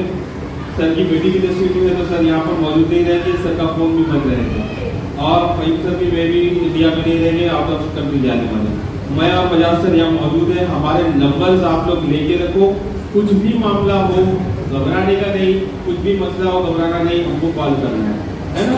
हम आपको गाइड करेंगे, फोन पर जो भी रहेगा, जो भी जायज़ तरीका है वो बताएंगे आपको, जो बोर्ड ने हिदायत दी वो आपको बताएंगे और उसके मुताबिक आपके मसले को हल करने की कोशिश करेंगे। डरना नहीं, घबराना नहीं, इंशाअल्लाह हमारी दुआएं आप लोगों के साथ में है। आप अच्छा करोगे, आपको पूरी उम्मीद है। और अभी यहाँ से आप शुरू करो, टीचर्स को परेशान करना शुरू करो, रोजाना के 1-1 घंटा उनका खाओ, छुट्टी के बाद बैठो उनको लेके साथ में, नहीं बैठेंगे तो मुझको बोलो, मैं बैठाऊंगा आपके साथ, ठीक है। देखो जो हो गया उसके खाप डालो, लेकिन एक बात है, अभी भी वक्त है, अभी भी हम आपको बहुत मोहब्बत से बोल रहे हैं।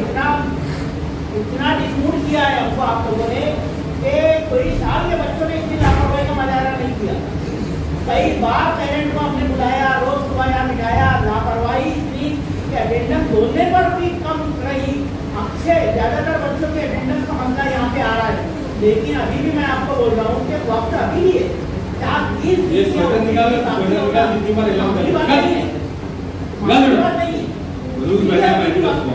तो स्मार्टफोन का इस्तेमाल नहीं करेंगे, गलत इस्तेमाल नहीं करेंगे और अपने फोन या जो ग्रुप है वो ग्रुप में तो आपको रहना पड़ेगा अगले जून तक, जुलाई तक, अगस्त तक वो हमारे, लेकिन वो ग्रुप लॉक कर दिए जाएंगे, उसमें कोई भी मैसेज कर भी नहीं सकता है। साथ ही साथ टीचर भी उसमें कुछ नहीं बोलेंगे, किसी को कोई कॉन्टेक्ट करने की जरूरत नहीं रहेगी इम्तिहान के दौरान। जितना पढ़ाने का काम है आप स्कूल में जिस दिन तक है उस दिन तक हो जाएगा। 11वीं में अगर एडमिशन ऑनलाइन तरीके से होते हैं तो उसका प्रोसीजर या फिर जो भी आगे रिजल्ट की तारीख का ऐलान या कुछ और ऐलान करना है तो ग्रुप से आप जुड़े रहेंगे यहाँ से जाने के बाद में भी, कोई ग्रुप से बाहर नहीं होगा, क्योंकि जब तक आपका रिजल्ट आपके हाथ में आता है, आप 11वीं में एडमिशन नहीं लेते तब तक इस ग्रुप में आप बने रहेंगे। एक बहुत इम्पोर्टेंट चीज है, पिछले साल देखो हम अब ये बात इस उम्मीद पर बल्कि इस यकीन पर कर रहे हैं आखिरी बात कि होता क्या है कि भाई ठीक है हम ये उम्मीद कर लिए, यकीन भी कर लिए कि आप पास हो जाएंगे इंशाल्लाह, लेकिन ऐसा आसान नहीं है, ये कोई इतना आसान खेल नहीं है कि आपको बहुत पढ़ना पड़ेगा, क्योंकि असली इम्तिहान आपको देना है। पिछले साल Rais high school and junior college जहाँ है हमारी सोसाइटी का 1 नंबर का कॉलेज है, आप तो जानते हैं, यह KVS English medium junior college है। तो हमारे यहाँ के ज़्यादातर बच्चे इन्हीं 2 कॉलेज में जाना चाहते हैं कि नहीं जाना चाहते? कितने बच्चे तो रईस जूनियर कॉलेज में जाना चाहते हैं? देखो मैं रिकॉर्डिंग में बोल रहा हूँ बात, हाँ पूरा करो, वेरी गुड, आप भी करो। KVS जूनियर कॉलेज में 11th के लिए IT या दीगर शोरों के लिए कौन जाना चाहता है? वेरी गुड, खड़े हो जाओ, KVS में जाना वाले खड़े हो जाओ, ठीक है। देखो ये जो है दोनों कॉलेज हमसे बार बार रब्ता करते हैं, मैंने अभी ग्रुप से ना निकलने की बात की, हम ग्रुप में हमको ये कॉलेज वाले अप्रोच करते हैं कि तुम्हारे बच्चों को भेजो क्योंकि इन हाउस कोटे में तुम्हारे बच्चों का एडमिशन होगा। ये इन हाउस और आउट हाउस जो होता है ये अलग चीज है। इन हाउस क्या है, एक सोसाइटी के स्कूल, हमारा स्कूल KV सोसाइटी के अंदर में चल रहा है, सफेदीन फकी बॉयज हाई स्कूल ओपन मुस्लिम एजुकेशन सोसाइटी के जेर इंतजाम चल रहा है। KVS जूनियर कॉलेज भी KV सोसाइटी के जेर इंतजाम चल रहा है और रईस हाई स्कूल भी KVS के ही अंदर में चल रहा है। तो ये तमाम जो इदारे जो KVS के जेर इंतजाम चालू है उनके जो बच्चे हैं उनको इन हाउस कोटा बोलते हैं, यानी एक ही सोसाइटी के जेर इंतजाम चलने वाले इदारों के बच्चों को इन हाउस कोटा बोलते हैं, यानी दूसरे स्कूलों के बच्चे जो दीगर KVS के स्कूल से आते हैं उनके लिए अगर 75% पर क्लोज होता है तो आपके लिए 65% पर होता है। यानी आपको KVS की स्कूल में पढ़ने का एक फ़ायदा ये भी मिलेगा कि आपको जूनियर कॉलेजेस में एडमिशन के लिए परसेंटेज में रियायत मिलेगी, है ना। हाँ, तो आप लेकिन एक बात ध्यान में रखें कि आप सोचते हैं कि मुझको फिर भी मिल जाएगा, मैं रफे दिन से हूँ। देखो यहाँ पे 45-50 पे किसी को मिलना नहीं है, आप 45-50 के साथ कॉमर्स या साइंस में जा ही नहीं सकते हैं और 8 लड़कों के लिए है नहीं वहाँ रईस में, लड़कियों के लिए है। फिर आपके पास में दूसरे कॉलेजेस जो उस लेवल के नहीं है वो बच्चे, तो इसलिए अपना परसेंटेज कम से कम 70 के ऊपर काउंट करना शुरू करें आज से। जब जो ज़्यादा परसेंटेज जाएगा उसको गारंटी होगी कि मेरा अच्छे कॉलेज में जहाँ मैं चाहता हूँ, मेरे शहर के 2 कॉलेज के नाम हमने लिए, वहाँ पे होगा। उसके लिए आपको 45, 50, 52, 55% पे कुछ होने वाला नहीं है। समझ में आया? आपको वहाँ पर कम से कम परसेंटेज शुरुआत का मैं बोल रहा हूँ 70 से शुरू होगा, 70। तो अब आपके पास में चैलेंज है कि कितने बच्चे 70 के ऊपर लाने का वादा करते हैं कि मैं लाऊंगा सर, बताऊंगा सर, मैं कामयाब होकर बताऊंगा।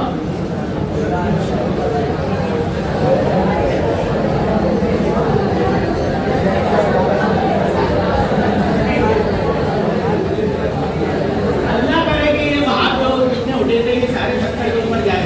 देखो मैं क्या बोल रहा हूँ, ये इतना आसान नहीं है। इसलिए आपको हाथ नहीं लगना चाहिए। एक महीना यहाँ से, एक नहीं 1.5 महीने नहीं, यहाँ शुरू होने का 1 महीना है, अब वहाँ से 1 महीना इम्तिहान, तो 2 महीने आपको हाथ नहीं लगना चाहिए।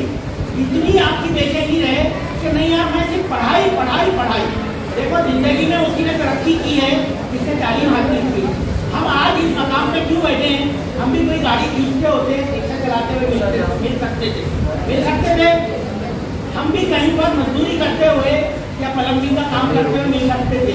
क्यों मिल सकते थे? कि हमने अगर पढ़ा नहीं होता, लेकिन हमने पढ़ लिया तो हम यहाँ पर पहुँच गए। इस जगह पर हम आपको सिखाने के काबिल बन गए। यही काम आप भी कर सकते हैं तब जब आप मेहनत करें। तो इसलिए अपनी मेहनत से साबित करो कि आपके अंदर टैलेंट है। अल्लाह ताला ने किसी को बगैर दिमाग के नहीं भेजा है, किसी को नहीं भेजा है। किसी के पास कम या ज़्यादा सलाहियत हर एक के पास मौजूद है। अभी भी वक्त है। जो मेरी बात को ये हल्के में ले रहा है ना, वो रोएगा। मैं अभी भी बोल रहा हूँ, इसको हल्के में मत लो।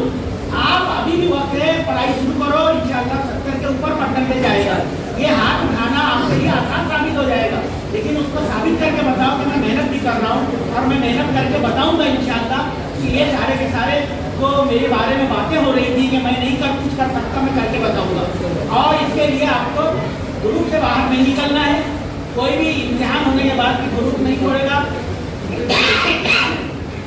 सवालिया बच्चा जब आप हल कर रहे हो, जवाब लिख रहे हो, तो आप पहले उस सवाल को तरजीह दो जिसमें आपके सारे जवाब आते हैं ना। जैसे क्वेश्चन नंबर 1, 2, 3, 4, 5 आपको 5वें क्वेश्चन के सारे क्वेश्चन आंसर आ रहे हैं, तो आप पहले 5वां हल कर दो। ये नहीं कि आप पहले वाले क्वेश्चन में फंसे हैं, आपका 1 घंटा 1.5 घंटा उसमें निकल गया है और जो आ रहा है आप वो नहीं लिख रहे, वो छूट गया है। जो आता है उसको पहले लिखो, जो नहीं आता है उसको बाद में लिखो, ठीक है। और अच्छे से पेपर करो। मैंने एक बहुत अहम चीज इतनी सारी उसमें बताया, तो क्या है कि आप लिखकर प्रैक्टिस करो घर पे, लिखकर। जिसने लिखकर प्रैक्टिस नहीं किया उसको टाइम पर लिखने नहीं आया। हालांकि उसके बहन ने बोला यार मुझको तो याद था, ये क्यों हुआ? क्योंकि उसने लिखकर प्रैक्टिस नहीं किया था। तो लिखकर प्रैक्टिस जो करके जाएगा उसको लगेगा कि यार मेरा ये लिखा हुआ है, मैं इसको तो इतने वक्त में लिख सकता हूँ, ये कमजोरी में काबू पा सकता हूँ। ये काम आज आप शुरू करेंगे इंशाअल्लाह, आप वो अपने इम्तिहान के दिन उस पर अच्छे रिजल्ट के साथ में कामयाब हो सकते हैं। तो इसलिए अभी भी वक्त है। मेहनत जिसने भी याद गया और मेहनत शुरू कर दी वो कामयाब हो गया। एसएससी इम्तिहान में लड़कियां कामयाब हो रही हैं और अच्छे नंबर से कामयाब हो रही हैं। तो ये कितने शर्म की बात है कि आप इतना सलाहियतें होने के बावजूद अगर कामयाब नहीं हो पाए तो ये लोग आपके ऊपर थूकेंगे और मोहल्ले में आपको शर्माएंगे कि ये बेशरम लोग सिर्फ यूं ही हंसी मजाक ठट्टे करने के लिए इधर स्कूल जाया करते थे और देखो यहाँ से अपने वालिदैन को मुंह उठाने लायक नहीं छोड़ा, सर उठाने लायक नहीं छोड़ा। इसलिए आज से मेहनत करो, साबित करके बताओ कि आपके पास में मेहनत का गुण भी है और कामयाब होने का सलीका भी। करेंगे सब मेहनत। देखो अभी आज से संजीदगी दिखाई देना चाहिए। कल आपको सुबह पहले पीरियड में फिर से ये पेपर के पूरी हार्ड कॉपी एक एक के हाथ में देकर घुमाया जाएगा, बताया जाएगा। लिखने का तरीका तीनों क्लास टीचर आपको बताएंगे। मजाक का कोई जिम्मेदारी आज भी दे दी गई है। ऐसे रहे हैं कि एंड एग्जाम के वक्त पेरेंट्स के आपके फोन आते हैं। स्ट्रिक्टली मैं इंडिविजुअली इंग्लिश सब्जेक्ट के हिसाब से ही बोल रहा हूँ और ओवरऑल बोल रहा हूँ। आपको कोई कॉल रिसीव नहीं किया जाएगा, ना व्हाट्सएप पे रिप्लाई किया जाएगा। आपको जो भी पूछना है यहाँ हम हर दिन अवेलेबल है। हमको छुट्टी छुट्टी नहीं रहती है, आपको रहती होगी। आपको सब्जेक्ट रिलेटेड कुछ भी पूछना है, आप स्कूल में आ सकते हैं। एग्जाम से पहले की बात कर रहा हूँ। पिछले बार पेरेंट्स ने एग्जाम के दिन फोन किया था, जैसे कि आज मुझे इंग्लिश का है, जरा मेरे बच्चे को ध्यान दो। मैं बोला बच्चे को ध्यान देने को क्या है, जून से लेकर जनवरी तक ध्यान दिए। तो ऐसा ना हो, तीनों डिवीजन के बच्चे यहाँ पे मौजूद है। ये बात बोले सर मैं ये बात के ऊपर मैं साफ तौर पे बोल रहा हूँ कि आप मना कर दे, एग्जाम के दौरान में